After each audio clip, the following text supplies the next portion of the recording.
ओम साईराम. गेल्या 2 भागामध्ये आपण राजवीताई यांचे अनुभव ऐकले. तर आज आपण आणखी एक अनुभव आपण त्यांचा ऐकूया. राजवीताई, अनुभव सांगा. जय साईराम. आता मी 2 अनुभव झाले, म्हणजे आता तिसरा, असे पुष्कळ अनुभव आहेत आणि मला वाटतं ते मी शेअर करावे, कारण बाबांचा जेवढा प्रचार होतो तेवढा भक्ती वाढते. आम्ही काही ते बाबांचं जे काही लपवून ठेवू शकत नाही, ते चमत्कार आहे बाबाचे. आणि जेवढं आपण बाबाची भक्ती करतो, बाबाचं वाचन करतो, अध्याय वाचतो, त्याप्रमाणे आपल्याला ते बाबा पण आपल्या जवळ जवळ येतात. जेवढे आम्ही नामस्मरण करतो, जप करतो, जप म्हणजे जपणूक, की बाबा आमची जपणूक करतो. आणि असे तर करून करून मला बाबांची खूप भक्ती लागली. म्हणजे अशी भक्ती की मी बाबाशिवाय माझ्या डोळ्यासमोर काही दिसत नव्हतं. ही भक्ती करता करता आता आमचं म्हणजे आता झाली, आता 22 वर्षाच्या मधले सगळे मी अनुभव सांगते. दादाने आज मला संधी दिली आहे, त्यामुळे मी आज अनुभव सांगते. असंच मी आमच्याकडे मग मी रात्रीची जप करायला बसायची. सगळं काम आटोपलं की मी रात्री जप करायला बसायची. आणि ते पण कसं, आम्ही भाड्याच्या घरात राहत होतो. तिकडे गॅलरीच्या जरा बाहेर लिंबाचं झाड होतं, कडुलिंबाचं. आणि बाबा तर त्याच्या खाली बसायचे. देवासारखं मी मग काय करायची, ती आठवण करायची बाबाची, आणि मी रात्र न बघता, दिवस न बघता त्या झाडाच्या खाली बसून मी अध्याय वाचायची. आणि करता करता एक दिवस असा आला, श्रावण महिना होता आणि मी पहाटे उठली आणि गुरुवार होता. तर मी दार उघडून बाहेर आली, तर ते जिकडे बाबाचं लिंबाचं झाड होतं आणि तिकडे एक तुळशी होती माझी, आणि तुळशी खांबा होता आणि त्या खांब्यावर तुळशी होती. त्या तुळशीला मी दिवा लावत होती. मग पहाटे मी उठून जरा बाहेर आली, तर बघितलं तर त्या तुळशीच्या खांबावर 2 पावलं होती, सारखी अशी सरती पावलं. आणि ती एकदम लहान पण नव्हती, एका पुरुष पावलं. मग मला सारखा प्रश्न पडला, आता मला भक्ती आहे तेवढी सगळ्यांना आहे का मला माहित नाही. माझ्या घरातल्याला पण सगळे अजून आध्यात्मिकात पोचले नाहीये, ते पोचणं पुष्कळ कठीण आहे. पण मला आहे, मी मुलाला उठवलं, नवऱ्याला उठवलं, ते डोळे चोळत येऊन बघितलं आणि म्हणाले हो आहे पावलं. तरी पण माझ्या मनाला समाधान होईना. मग मी शेजारी गेली, शेजारच्या लोकांना बोलून आणलं. मग बघा ग, हे पावलं अशी रांगोळी काढली, आणि ती वरती अशी रांगोळी कोणी काढू शकत नाही, अशी आहे चढती. तर मग शेजारी आले, मग सगळ्यांना चमत्कार वाटला. हो ना ग, पावलं कोणाची पण. आणि एक माणूस माझा ओळखीचा होता, त्याला आध्यात्मिकची पुष्कळ आवड होती, भक्ती होती. त्याला मी विचारलं, तर म्हटलं बाबा ये जरा आणि बघ. तर त्याने मला सांगितलं 3 दिवसात तुला कळेल की कोणाची पावलं. आणि मी आता 3 दिवस वाट बघते. आणि कितीतरी लोक आमच्याकडे लाईन लागली यायला. सगळे लोक येऊन, बोरीचे इकडचे तिकडचे सगळे लोक यायला लागले. आणि मी त्या निमित्ताने सगळ्यांना प्रसाद पण बनवायची, प्रसाद द्यायची. कारण पावलं अजून कोणाची माहित नाही, पण मला मनात होतं की बाबाची असणार. आणि एक अचानक म्हणजे ते ज्यांना मी विचारलं ते आले आमच्याकडे आणि म्हणायला लागले 3 दिवसांनी तुला ती कळणार. 3 दिवसांनी बरोबर त्या पावलामध्ये बाबा दिसले सारखं. आणि ते पण कोणाला दिसले, माझा एक चुलत भाऊ आलेला आमच्याकडे ते बघायला. त्याने मला जाता जाता ताई इकडे ये. काय झालं रे, बघ पावलात बाबा दिसतोय. माझा मुलगा पण तेव्हा एकदम नाचायला लागला, मम्मी ह्याला सांग, मम्मी त्याला सांग, बाबा दिसतोय. आणि असं करून तेव्हा आमच्याकडे गर्दी पुष्कळ वाढली, लोक यायला लागले, बघायला लागले, फुलं घालायला लागले. आणि त्याच दिवसात बोरीला बाबाचा वर्धापन होता, डिसेंबर महिना होता. आणि मी कधी वर्धापनला मी एकटी जायची, बस बरोबर मिस्टरना वगैरे कोणाला बरोबर बोलवायची नाही, मी एकटी जायची. मला म्हणजे कसा टाइम भेटत असे.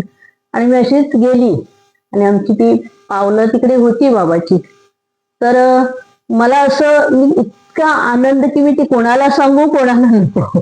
तर मला असं सांगायचं एकदम हे होत होतं की बाबाची पावलं आमच्याकडे आली, ती सांगायला पाहिजे. तर मी बोरीच्या साई मंदिरात गेली. तिकडे जेवण महानिवेद चालू होता. आणि मला आता कोणीच भेटत नाही सांगण्यासारखं, तर असं मला तेच डोक्यात आहे. मग मी महाप्रसादाला खाली बसली जेवायला.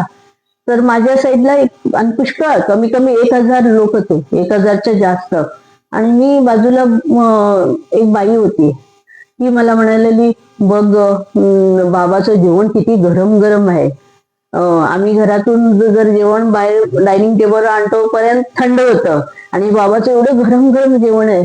मी म्हटलं हो, तीच तर बाबाची लीला असं म्हटलं. आणि मी एकदम तोंडातून तिला म्हटलं, आमच्याकडे पण आज लीला झालेली आहे बाबाची. 2 दिवस झाले. तर काय लीला? तर म्हटलं आमच्याकडे बाबाची पावलं आले. हो, कुठे? असं म्हटलं, एकदम विचारलं मला कुठे. तर आणि मी म्हटलं आम्ही राहायला राहते, आमच्या त्या घरात आलेले आहे. तर तिने लगेच आपल्या मिस्टरांना फोन केला आणि त्याला बोलवून आणलं आणि त्याला तिने सांगितलं की बघ, ह्यांच्याकडे ना बाबांची पावलं आली आहे. तो म्हणला, हो ग, कुठे? तर तू कशी आली? मी म्हटलं मी बसमध्ये आले. तर आम्ही आत्ता तुमच्याकडे येतो, माझी गाडी आहे, मी तुला पण घेऊन बरोबर जाऊया. म्हटलं या. आणि त्यांनी दोघं बिचारी, ती नवरा बायको, म्हणजे त्यांना तेवढी भक्ती आहे की एका पावलावरती आमच्याकडे, मी ओळखत नाही काय नाही, आणि ते माझ्याबरोबर यायला तयार झाले. आणि देवळाच्या दारात त्यांनी एक वेणी घेतली, बाबांना आवडतं ती गुलाबाची फुलं घेतली आणि ते आमच्याकडे आले. आणि जेव्हा त्यांनी ती पादुका बघितल्या, बाबाची पावलं, ते नतमस्तक झाले बाबाला. त्यांनी ती फुलं घातली, ती वेणी मला मारली आणि मग ते मी चहा घेण्यासाठी त्यांना आतमध्ये बोलवलं आणि ते बसले. तर त्यांनी मला एकच मुद्दा सांगितला. तर म्हणाला, ताई म्हणायला, आम्हाला इकडे संधी का मिळाली माहितीये तुमच्याकडे यायची, आणि तुला आम्हाला सांगायची संधी मिळाली, ह्याचं कारण आहे, तू सांगू शकते? तू म्हटलं मी कसं सांगू, पण मला एक हौस होती की कोणाला तर सांगायचं. नेमकं बाबाने मला तुम्हाला सांगायला दिलं. तर ऐक म्हणायला लागला, हे जे साईबाबाचं बोरीला मंदिर आहे ना, आणि जी मंदिरात जी मूर्ती आहे ना, ती बनवून आणलेली तेव्हा देवळात न नेता आधी माझ्या घरी 5 दिवस नेऊन ठेवली. आणि ते आणखी एक गोष्ट चमत्कारिक म्हणजे त्या बोरी देवळाचे ते 8 वर्ष अध्यक्ष होते.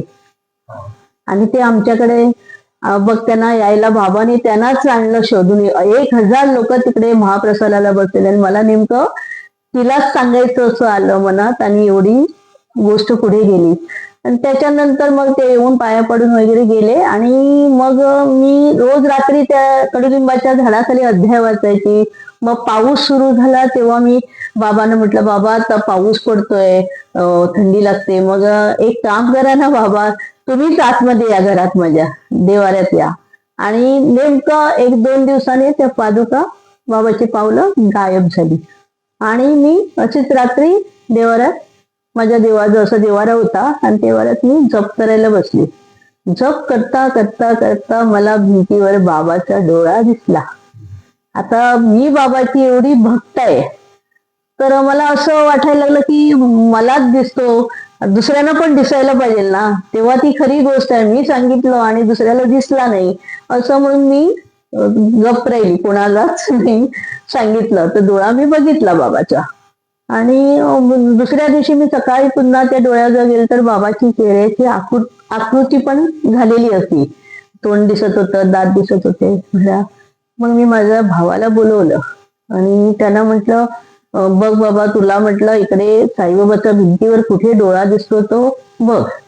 त्याने नेमकं बोट नेऊन डोळ्यावर ठेवलं. मला कन्फर्म झालं. म्हटलं बघ रे, बाबा आले. तर हो ना ग म्हणायला, तुला त्याच्यावर कशाला हे करायचंय, बाबा आले, तुला त्याची भक्ती आहे ना म्हणून ते दर्शन द्यायला आले. आणि तेव्हा मग आम्ही तिकडे बाबाची पूजा केली आणि ते बाबा तिकडे त्या घरात आम्ही 11 वर्ष राहिलो.